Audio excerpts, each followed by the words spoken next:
Hi everybody, it's been a long time since I've done a Sherlock Holmes video where I talk about the Basil Rathbone series where he played Holmes, in the late 30s and into the 40s. And this one is Sherlock Holmes and the Secret Weapon. Now I'm checking my old notes. This is an old retro review. This is a series of reviews that I wrote down and kept the notes up for myself.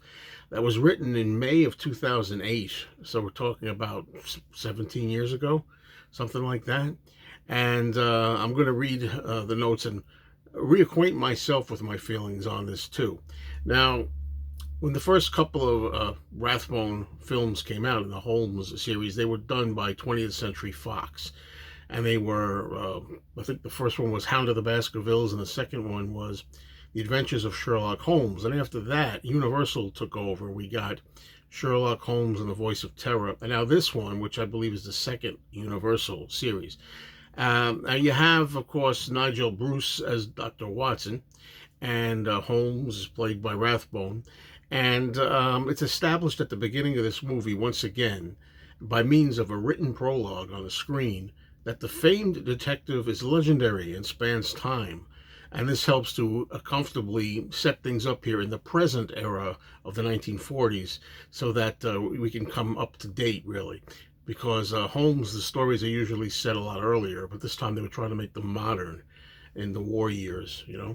Okay, so in this offering, Holmes goes through a few different disguises. And I always ask myself, I love seeing disguises on Sherlock Holmes, but with Basil Rathbone's very prominent feature, like his distinctive nose and so forth, I always wonder, is it really likely that people wouldn't recognize his true identity? But what the hell, it's fun every time he does it.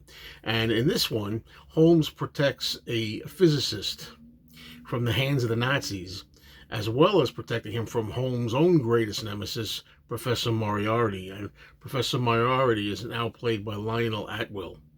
And Lionel Atwill, of course, is a favorite of old horror films. And he's very welcome in this movie. Now, the scientist has developed a bomb site which will greatly aid in aerial bombardment, and he's promised these plans to the British.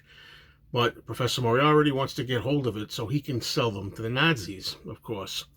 This is a good entry, and it's boosted a bit by the participation of the properly villainous Atwill, now cast as Moriarty, although George Zucco, who played Moriarty before this, was no slouch himself in the movie The Adventures of Sherlock Holmes. It's always intriguing watching Holmes and his greatest enemy engaging in witty banter together.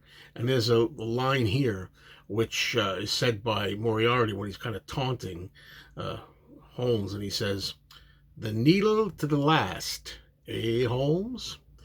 And I think that was a nod where they reference the drug addiction that, Doyle, Sir Arthur Conan Doyle, originally intended, because Holmes is supposed to be a bit of a junkie in a way. And that was an interesting nod to that and referencing it, especially for those times. Anyway, just a short little review. I give this 3 out of 4 stars. It's a good entry in the series. And I'll be doing more of these. Hopefully won't be too long.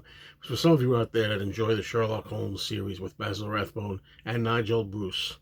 Cheers.